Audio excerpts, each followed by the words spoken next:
زي بعض. لا لا لا يا حبيبي لا. ابو تريكه ده شخصيه متفرده. واحد حطه على جنب، ده راجل مش بتاع مال. لو كان اتعرض عليه ديشليون مليون الديشليون، ما انا جاي لك حاجه تاني برضه بعد اذنك. اتفضل يا كابتن.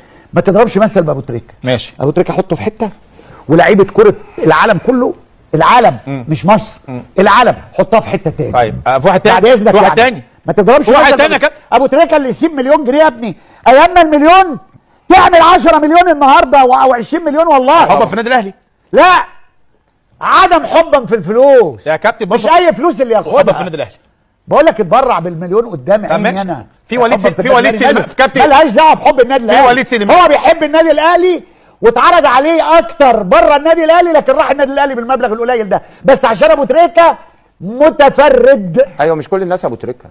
انا بقول لك بما يرضي الله، انا بتكلم بما يرضي الله. انا لا انا والله لا بتصل بابو تريكه ولا بسمع صوته. طب انا قايل لك ابو تريكه والله العظيم انا بقول شهاده لله سبحانه وتعالى وخلاص. 22 تخيل بقى 22 اللي هي بتاعت ابو تريكه، بتاعت ابو تريكه.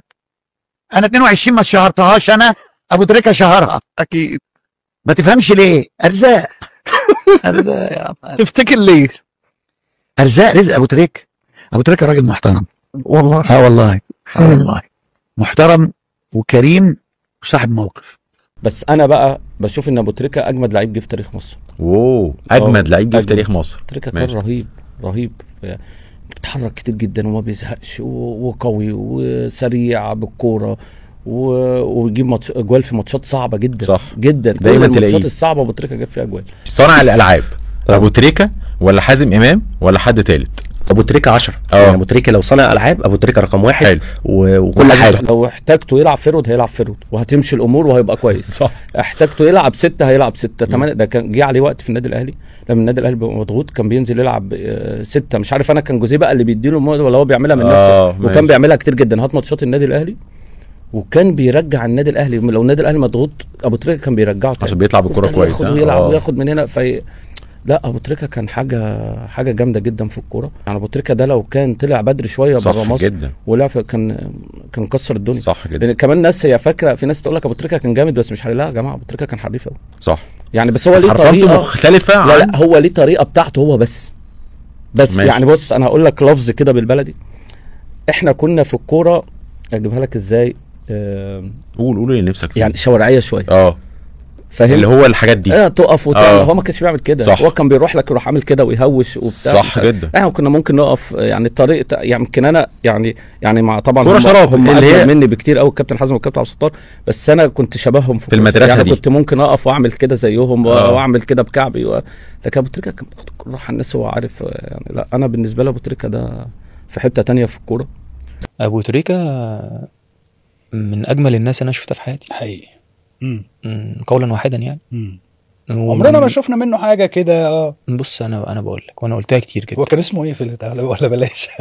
لا احنا كنا بنقول له مياس عادي. هو الناس عارفه.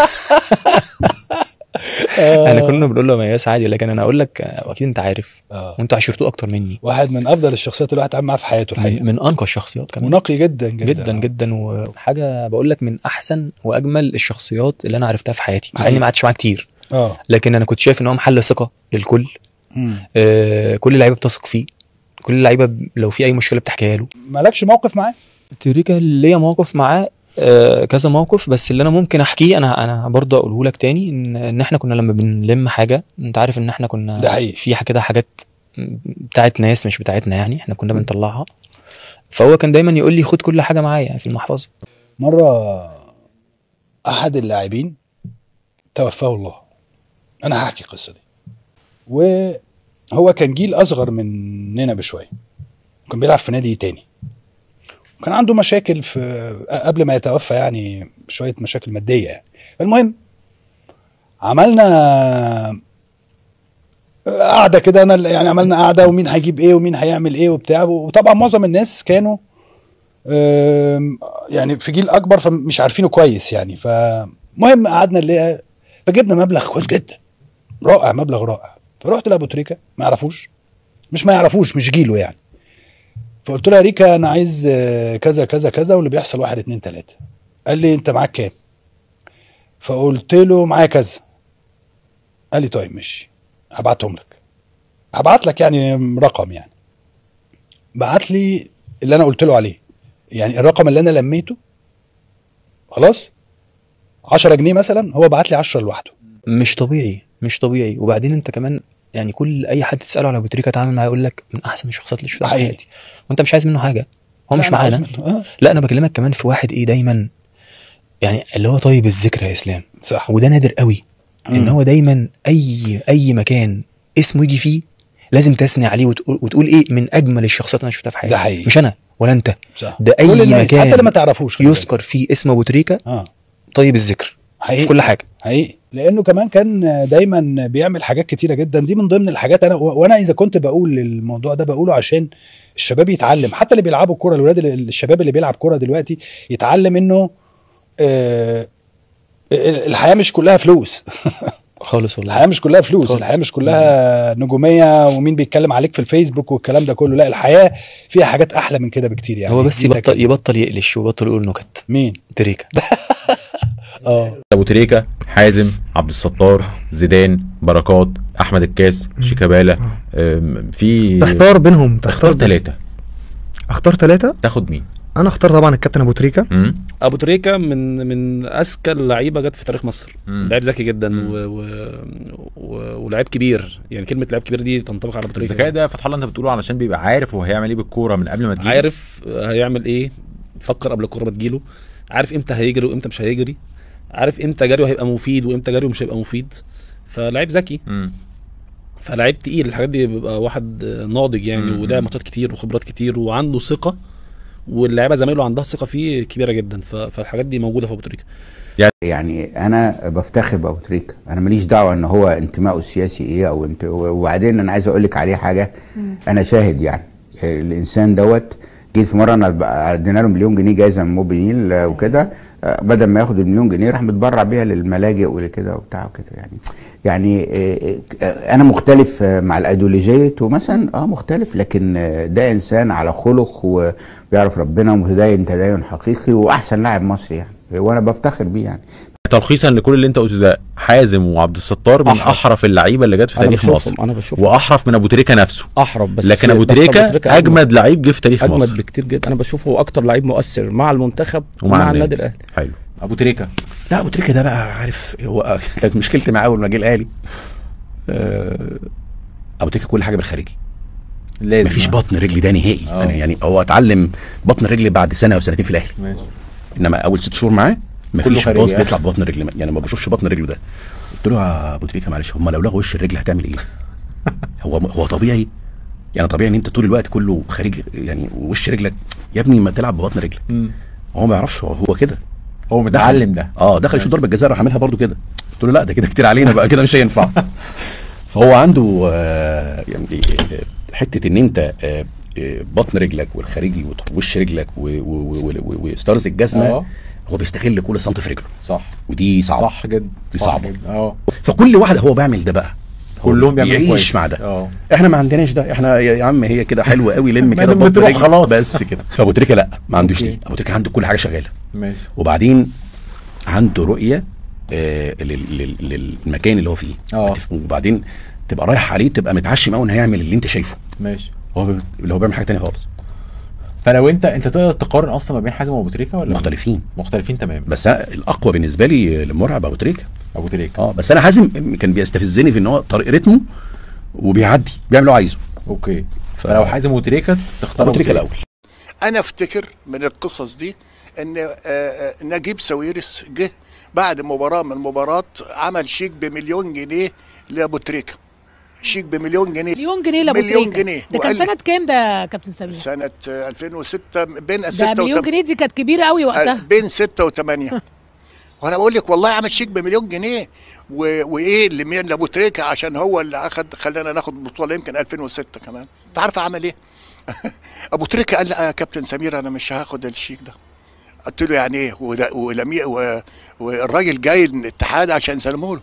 قال لي ناخده للمنتخب، انما ليا انا لا. بوريك يعني عزه النفس شكلها ايه بالنسبه للعيبه. مواقفك مع ابو تريكه ايه؟ احكي لي. بص ابو تريكه من جيلي من واحنا صغيرين. يعني ابو تريكه على فكره ابو تريكه في الترسانه كان قد كده 100 مره. انا عارف ابو تريكه كان جامد قوي. جابوا لك لقطات لابو تريكه هو في الترسانه اجمد ما كان في الاهلي 100 مره كمان. جامد قوي. او بس عشان الترسانه ما كانتش متشاف قوي الفرقه، بس في لقطات فعلا الواحد لوحده يعني. ها كان لوحده.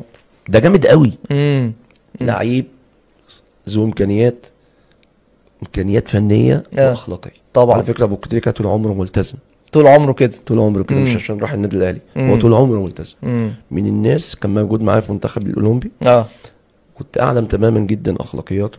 وبعد كده على فكره من الترسانه راح المنتخب الاول، كابتن جوهر ايوه فاكر، وراح المنتخب الاول. ومن الناس اللي فعلا مهذبه جدا، من الناس الخلوقه والنجم بقى على المستوى الفني حدث ولا حرج. طبعا يعني. طبعا فابو تريكه انت تبقى مبسوط بتلعب جنبه، لان انت بتستمتع بيه. طبعا بتستمتع في المباراه وصاحب حلول. وانا عن نفسي كطارق ما كنت بلعب جنب ابو تريكه مش قلقان الماتش هيخلص ايه. تريكه افضل لعيب كوره انا لعبت معاه من ساعه ما بدات العب كوره لحد ما بطلت. ابو تريكه الافضل بلا جدال.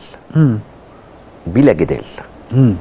ده ممكن على فكره زعل مني ناس كتير لعبت معايا ولعبت جنبي وبتاع كلام من ده، انما ابو تريكه لعيب الكره الافضل اللي لعب معايا طول مسيرتي. يكفي ان ابو تريكه هو البني ادم الوحيد، مش احنا كنا دلوقتي بنتكلم من شويه في اول حلقه او في وسط الحلقه على امكانيات اللعيبه بتاعتك، ان فلان مثلا بيعمل الاوفر جامد فبيعمله على البعيد. انت لازم تبقى حافظ. فلان بيرجع الكره لورا. ده كان حاجه ثانيه. ابو تريكه الوحيد اللي بتاخد قرار عايز تخترق اجري ومالكش دعوه. ابو تريكه لو كل الناس اتكلمت عنه، ابو تريكه عمل كتير للنادي الاهلي، ابو تريكه عمل كتير لمنتخب مصر. ابو تريكه علامه من العلامات اللي عدت، ووضع طبيعي ان مش هيجي زيه في ال 20 30 سنه الجايين. لا صعب. لا ما تدمعش. لا يا عم انت هتدمعني ليه يا عم؟ في لا ولا هتدمع ولا حاجه. لا طبعا ذكريات طبعا كلها. اصله ده انا قلبه انا عارف اصله بس ماشي بعدين مش دلوقتي. ذكريات كلها جميله وكلها ناس جميله. تفتكر ايام حلوه؟ طبعا ايام حلوه. وقلت لك يعني ابو تريكه كان الوحيد اللي هو ما بيعذبنيش بصراحه. يعني ابو تريكه انا كنت بجري بيحطها لي فبروح انا والجون، بجري على الخط فبيقوم عاملها لي فهروح واعمل اوفر، فما كانش بيتعبني يعني. ما كانش بيتعبني خالص ولا بيسبب لي مشاكل يعني. زعلت على كابتن محمد ابو تريكه بعد اعتزالي. حبيت فيها ابو تريكه اللي هو جواز بنتي سماح، لان ده جالي في عزبه الصعايده طبعا، ما اتكسفتش في منطقه شعبيه اللي هو يجي لي، وحضر فرح بنت سماح اللي عندها عبد الله ربنا يخليه لي 3 سنين حاليا. الدنيا اول ما دخل ابو تريكه طبعا كانوا جايبينه في توك توك، مش هقول لك في العربيه بتاعته، ركنوا العربيه بتاعته بره على الشارع العمومي ودخل بتوك توك. واول ما دخل بالتوك توك عندي في عزبه الصعايده الدنيا اتقلبت. النجم نادي الاهلي بحاله جاي لعم حارس عشان فرح بنته سماح. الراجل ما استكبرش. شالوه طبعا الناس شالوه، وطلع تصور الصوره مع العروسه والعريس طبعا، واحتفل بتاع 15 دقايق كده، وقلت لهم خلاص كده عشان الدنيا اتقلبت بقى خلاص بقى، حافظت عليه عشان النجوميه بتاعته والكلام دوت، وخد بعضه ومشي. مكالمات في التليفونات بقى من الكابتن وائل جمعه بقى واللاعيبه الباقيه بتهنينا على فرح بنته والكلام ده. لكن هو ابو تريكه اللي جه، لكن اللاعيبه الثانيه تابعتني بالتليفونات، لكن ابو تريكه اللي جاي. احنا وهو كنا بنفتح نادي الصبح الساعه 9، اما كان التمرين بيبقى الساعه 9 الصبح، كنا بنفتح النادي الساعه 5 الا ربع الصبح على اقل حاجه، بنجيب له فطار والكلام ده. بيقعد معاه يعني اكتر من هو ممكن يقعد معاه في بيته. يقعد معانا في وقت يعني ممكن بعد التمرين يجي يقول لك ايه، انا جايب لكم وجبه اكل سمك من وادي النيل، كلنا بيلمنا كلنا اسره واحده وبنقعد ناكل مع بعض. ما كانش بيفرقنا، كان بيحب يجمع، كان بيجمع اللعيبه لو في تعادل ولا في حاجه. ممكن ابو تريكه كان عنده في الفيلا كان ممكن يجمع اللعيبه عنده في الفيلا، بيحل المشكله مع بعض بعيد عن الجهاز الفني. القائد بتاعهم بيحتضر، وكانت في لعيبه كبيره في الوقت ده معاه، بس هو كان بيقربهم، ما كانش بيحب يكره حد في حد، كان بيحب يجمع اللعيبه، بيحبب اللعيبه ببعض. قلت لي ابو تريكه لا بالنسبه لك ما جاش زيه وكان بيصحى بدري، ايه قصتك انت وابو تريكه؟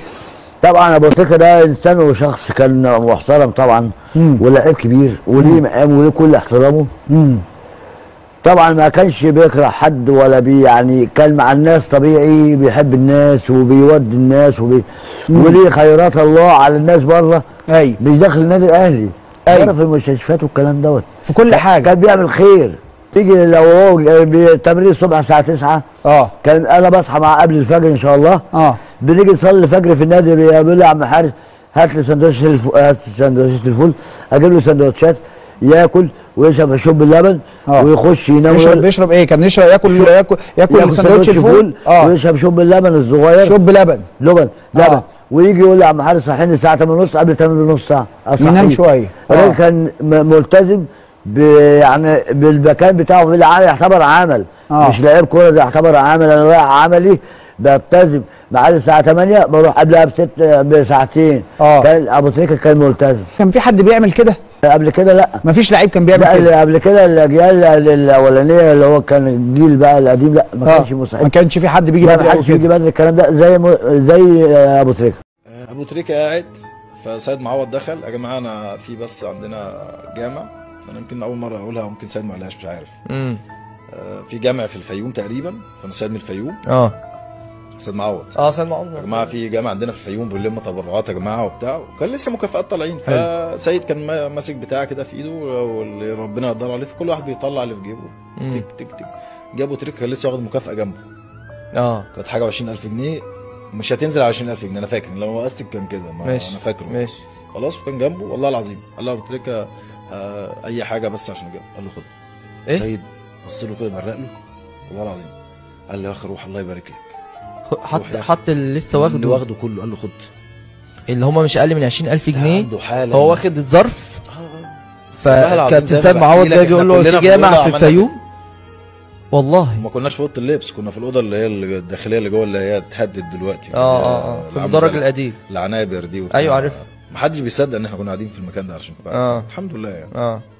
وكنا عمرنا ما نطلع نتكلم. فابو تريكه خد شاف المبلغ يعني ما طلعش جزء من المبلغ كله، حط المبلغ زي ما هو. خد المبلغ كله والله العظيم وحطه له كده، وكان ماسك المصحف حطه وقعد يكمل. راح جاي له سيد معوض بص له قال له يا اخي روح الله يبارك لك. بركات اذكى لعيب مصري انا لعبت معاه، اذكى لعيب مصري. بركات ده ما خدش هو المفروض يلعب جناح، يلعب زي باقي، احنا بنسميه زي باقي، يلعب جناح، وبعدين يلعب ظهير، يلعب تحت المهاجم. لا بن وايت ايه؟ بن وايت الكره محظوظه معاه، بن وايت مدافع. ايوه وبعدين بركات لا اذكى لعيب مصري لعبت معاه، ومهاري فين السرعه وفين المهاره والشمال واليمين، ويحطها لك في البعيده ويحطها لك في الضيقه ويديك كوبري. افضل لعيب كوره انا لعبت معاه من ساعه ما بدات العب كوره لحد ما بطلت. ابو تريكه الافضل بلا جدال. بلا جدال. ده ممكن على فكره زعل مني ناس كتير لعبت معايا ولعبت جنبي وبتاع كلام من ده، انما ابو تريكه لعيب الكره الافضل اللي لعب معايا طول مسيرتي. هو ابو تريكه طبعا هو زميل وصديق واخ كبير لينا، لعيب موهوب جدا، ما شفناش حاجه منه وحشه على مدار سنينه اللي لعبها كوره. فرح ملايين وفرحنا وفرح جمهور الاهلي وفرح مصر كلها ببطولاته اللي جابها سواء للاهلي او مصر. فهو مش غريب عنه مساندته للنادي في وقت في الكبوه زي ما حضرتك قلت كده. يعني في ناس ممكن تيجي في الافراح يعني تيجي لك في الفرح بس، لكن هو ابو تريكه كعادته في الحاجات الصعبه موجود وبيساند، وقال لي ان شاء الله ترفعوا الكاس. كنا احنا بنتمرن وخرجنا كده كنا بنشرب ميه، فقابلته وسلمت عليه وبتاع تريكه اخبارك ايه؟ قال لي ايه مالكم ان شاء الله ترفعوا الكاس هناك وبتاع. قلت له ان شاء الله يا تريكه. فهو تريكه شخصيه جميله وبيحب النادي جدا وبيحب زمايله، واهلاوي صميم يعني. فكانت مساندته لفته جميله منه، مش غريبه على ابو تريكه طبعا. فلو مهما اتكلمت من هنا للسنه الجايه مش هديله حقه يعني. فانا شخصيا بحبه، هو كمان بارك لي بعد الماتش وكلمني وكان هو مساند. انا عايز اقول حاجه، ان هو في الكوره مفيش غير ابو تريكه واحد بس، مش هيتكرر تاني. دي حقيقه ولازم كلنا نعترف بيها يعني. على المستوى الفني في الملعب والسين اللي انا قضيتها معاه من احسن السنين اللي انا قضيتها في حياتي في الكوره يعني. على المستوى الاخلاقي والادبي ابو تريكه بره الملعب زي ما حسام قال، في الوحش بيبقى موجود اكتر ما موجود في الحلو يعني. ابو تريكه اول ما حس ان الفرقه محتاجه ان ابو تريكه يبقى موجود ظهر قبل مباراه الزمالك، وجي يمكن حسام لما كان بيسلم عليه كنت انا قبلها بسلم عليه وقال لي ان شاء الله برضه هتكسبوا وهتشيلوا الكاس وهترجعوا تفرحوا جمهوركم تاني. وكان بيحفز اللعيبه، ووجوده في الملعب ادى قوه للعيبه اللي كانت موجوده، وده اللي احنا متعودين عليه من ابو تريكه. والله زمان دي كنت بمسح الارض.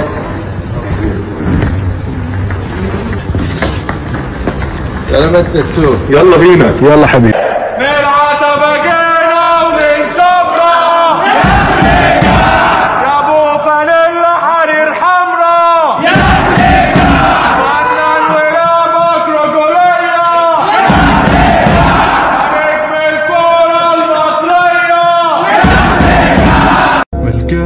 احزاني قلبي ما يبقي سواه، كانت حياتي ظلمة وهي العدلت منها نور، دنيا ما هي معايا فيها ماتيت انا ندور، اللي بينا كبر من يتحملوه الصدور، كبر من العادات والقبلية وذيك الامور.